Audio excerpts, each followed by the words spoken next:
home from work last night, and he said that the guy who owns, hold on, what the heck is that? I'm part of a seed.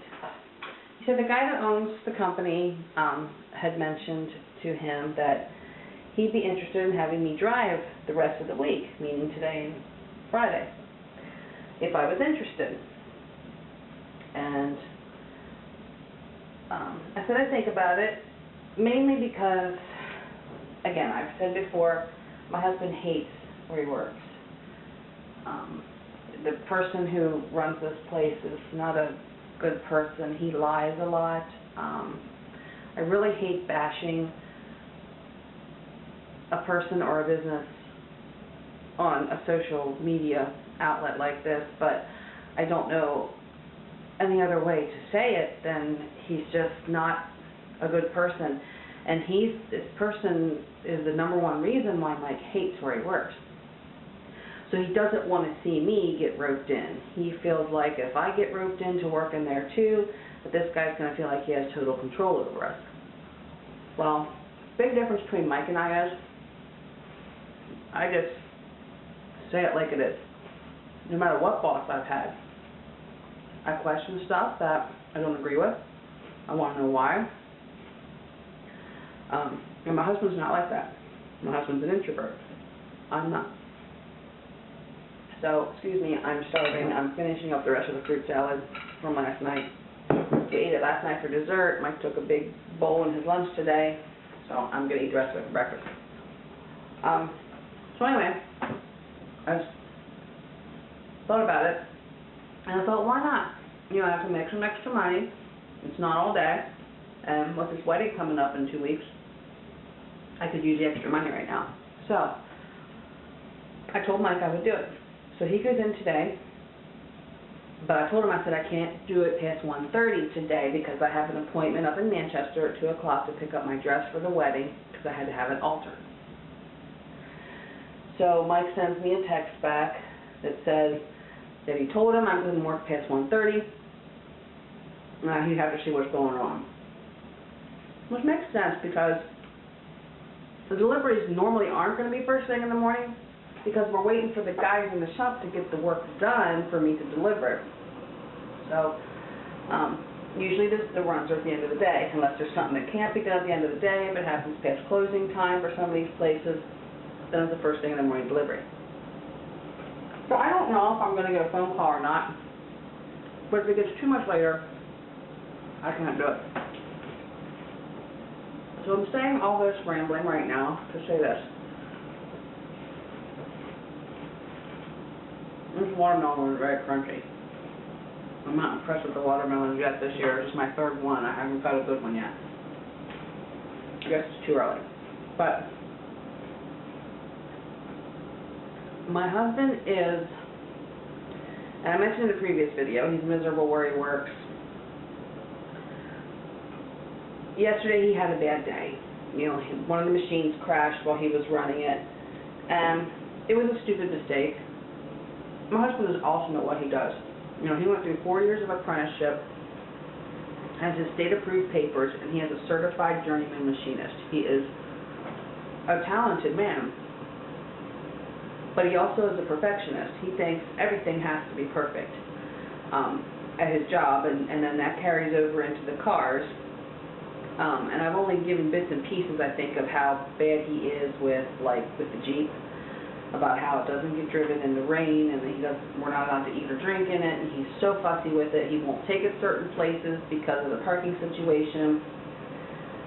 Yeah, it's 3 years old and only has 13,000 miles on it, but it looks like better than when we picked it up in the showroom, because the wax he buys is $8 a bottle.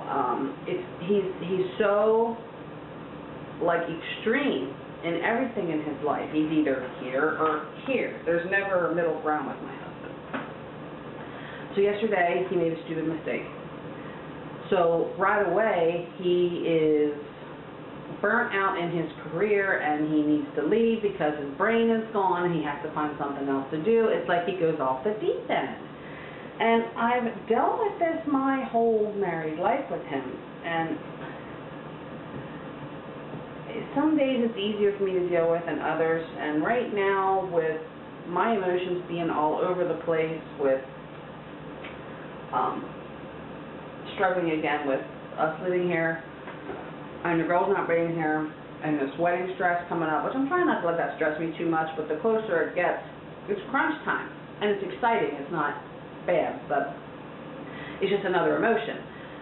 And I know with the surgery that I had, and now I have no hormones in my system anymore, I can tell I'm seeing some personality changes, and I'm seeing quite a bit of brain fog now that I have no parts left. He's getting harder to deal with. Don't take it the wrong way. We're not leaving each other. We're like madly in love. But I told him, I said, he's got to find happiness again. I can't be happy enough I can't be happy for both of us. I can't carry his burden constantly. So I don't know what's going to happen in the near future as far as his job. Maybe this is the oomph that he needs to start looking for someplace new to work. Maybe not here in Pennsylvania, and maybe where I want to be in Florida. So that remains to be seen. So I guess that's it for right now. It's still scary. But hopefully he gets out of his mood soon. And again, I've dealt with this in the past where, like, he'll make a mistake at work, and right away that's it, I'm done, I quit. And he never does. And I know he wouldn't. He would just up and quit. He's not that kind of guy. His work ethic is insane. The man works 65 hours a week. Oh, that was the other thing. So he said he thinks it would help him if he works less. But he knows if he works less, there's less money coming in. He doesn't want me going back to work, so he's going to have to sacrifice some stuff. And of course, the first thing that he sacrifices is going to be his Jeep. He loves his Jeep, but that Jeep is a burden for him because he's too fussy with it. I don't know how you can have a hobby. A hobby is supposed to be something you like. He likes it being protected and in the garage and not doing anything with it. It's a no-win situation for him. It's his personality is not going to change, and without that, that love and that hobby is always going to be a burden. So he has an appointment with a Chrysler dealer down the road to take the Jeep down Saturday to see what they'll give him for it. He's going to unload it. He wants to. Which means he won't have to work 65 hours a week at work. He can cut his hours down a little bit. But that payment is $665 a month. That's insane.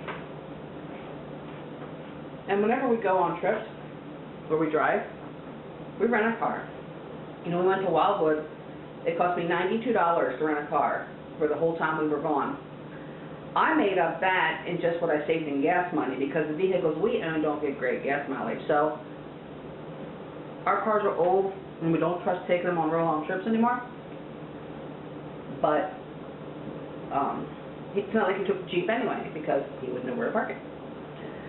So anyway, that's where we're at. Hopefully that Jeep is leaving. I'll miss it. It's a beautiful vehicle. I love it when the top's off. It's fun. But it's very expensive. And he's worked very hard to get it. And now he's going to let it go. And that's going to be sad for both of us. But that whole having a show car in the garage thing, the economy's too iffy right now, and it's just one of those expenses that you don't need. We need to trim our budget. There's too many things I want to do, and if it's a goal of ours to get out of here, we got to start saving money. And $665 a month on a car payment was a nice big chunk of change.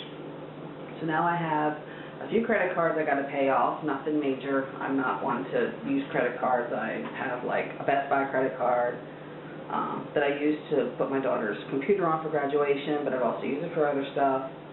And we each have a Capital One card. One we used for no interest for 12 months to buy our washer and dryer when we moved in here. So just stupid stuff. I think credit cards total for us are going to be less than $3,000. I know that's a lot of money, but considering there are people out there with 5-figure credit card debt, I don't think $3,000 is a ton of money. So 2 Capital Ones, a Best Buy, and Amazon. And my Amazon I just use because I buy like my hair products, my skin products, things like that. Sometimes I pay it off, sometimes depending on if I've ordered a larger item, it doesn't get paid off every month, unfortunately, but that's our next goal. So unload the Jeep and then get these credit cards paid off, and that's it. So yes, I'm familiar with Dave Ramsey. I don't agree with everything, but hey, people are successful with it, and he's been successful too, so obviously there's some truth to it. And I'm not going to, like, knock it or anything. It's a great plan, but I'm not to the point where I'm going to tighten my belt that much. I know if it gets to the point where he says, let's go, we're making this move, then I'm going to have to. But I also want to enjoy my life a little bit too. And I know we cut expenses other areas that will help. So I just started using a website called everydollar.com. I was actually given that idea from another YouTuber, Christine Kobzow, and that's what she uses, and it's a very easy budgeting tool. It's a budgeting app, and you can actually link it to your phone too, which I haven't done yet. I just did it on the computer this morning. So you can plan out your budget for the next month, put, you know, what you expect your income to be, what you expect your expenses to be, and as the income comes in and the payments go out, you watch everything change, and it's kind of neat. So I'm going to try it for a month and see if I like it. So I'll let you know. But again, that's called everydollar.com. So I'm going to finish my fruit, and then I've got to get some housework done, because this working, I haven't gotten my housework done. And not that it's creepy crawly in here, but from running the air conditioning, there's dust. And from having my little monster dog, there's hair. So I'm going to eat and clean. Hey guys, so I picked up my dress. It looks fabulous. So while I was up that way, there's a grocery store not too far from the girl who did my alterations. So I stopped and just got a couple things that I needed for a couple of meals this week. So I got some milk, some half and half, a giant sweet potato, some mixed cheese tortellini, 5 yogurts, some K-cups, granola for in Mike's oatmeal. He doesn't like my granola, so because he doesn't like the whole almonds in it to put in stuff, so he has to have his own. 2 cans of evaporated milk. I use those for mashed potatoes, and I am going to be making mashed potatoes this week. In fact, tonight I'm making mashed potatoes. Some Hershey bars for s'mores. We're going to my mom's tomorrow night. I don't know if we're doing a fire or not, but I have marshmallows and I have graham crackers. So I picked up some chocolate bars just in case we make a fire, and 10 pounds of white potatoes. So that's it. We are trying a new recipe tonight. I found it on a website called chefintraining.com. It's called chicken paprika, and you make a gravy with it, and you serve it over mashed potatoes. So it's only 3:30, and Mike's not going to be home for like another hour and 45 minutes, so I'm not going to start it yet. But when it's time, we'll make this together, because it's a first for me. Might as well be a first for you too. So, well, I totally screwed up tonight. So I told you Mike was going to cut his hours, but I didn't think he was going to start today cutting his hours. So I'm on the phone with my girlfriend, and it's like 4 o'clock, and he doesn't get home till 5:15. So I told her, I said, well, I didn't get going here. I need to go start peeling my potatoes for dinner. So like 2 minutes later, we're still on the phone, and a text comes through, and it's Mike. He's on his way home. I'm like, crap. So I'm like, Missy, I gotta go. Mike's on his way. So I'm like, no big deal. We can still eat at 5:15, 5:30. It's just we're not going to eat as soon as he gets in the door. So I come out here in the kitchen, and like I said, I was going to make a new recipe. And I had looked over the ingredients a couple days ago when I was making my meal plan, and I had everything on hand that I needed. But that's all the farther I looked. I didn't actually look at the directions. So fortunately, I hadn't started cutting any potatoes yet. I pulled up the recipe on my iPad and was looking to see the directions on the chicken. It was supposed to marinate a minimum of 3 hours. Well, that would have meant, like, it would have been marinating till 7:30 tonight. We wouldn't eat dinner till 8:30, and that's not going to work. So about this time, Mike comes in the door, and I'm like, I screwed up. And I didn't have anything on hand to just wing it. Yeah, we could have had pasta again, but we just had pasta, and I didn't want to eat pasta again. I know I could have, but I didn't want to. And everything else was frozen, or I still don't have all the ingredients to make what's on my meal plan. So I gave him two options. I said, I have a free Chick-fil-A sandwich coupon, so we can go to Chick-fil-A, or we'll go to, there's a restaurant that's local called Boardwalks, and they're really, really good, but they're not expensive, and due to our weird liquor laws, they can't sell liquor or beer or anything like that. They don't even have liquor, but they have boxed wine and cheap beer, and they give you 2 free glasses per person. So I said, what do you want to do? You want to go to Chick-fil-A? You want to go for pizza at Boardwalks? So we went to Boardwalks for pizza. Like I said, they're not expensive, and their pizza is the best pizza I've ever eaten. Like, normally when I eat pizza, I don't eat my crust at the end. Oh, I don't throw away one bit of the crust. It's almost buttery and flaky. It's so good. But we still went to Chick-fil-A and used the coupon and got the free Chick-fil-A sandwich, and he's going to take that as lunch tomorrow. So I don't have to pack his lunch, but I guess the fact that I get up at 3 o'clock and I take it out of the refrigerator and hand it to him, I'm still, I guess, packing his lunch. I don't know. So anyway, that was our night. So I screwed up dinner. I didn't have to cook. So that's about all we did then. We went out and ate and came back and just been vegging in front of the television. He's in the shower now. It's like 25 after 8, so he's getting ready to go to bed, and then me and the dog are just going to veg for a little bit. So that's kind of it. Wasn't a real exciting day. Sorry, didn't even get to show you any food. Maybe tomorrow.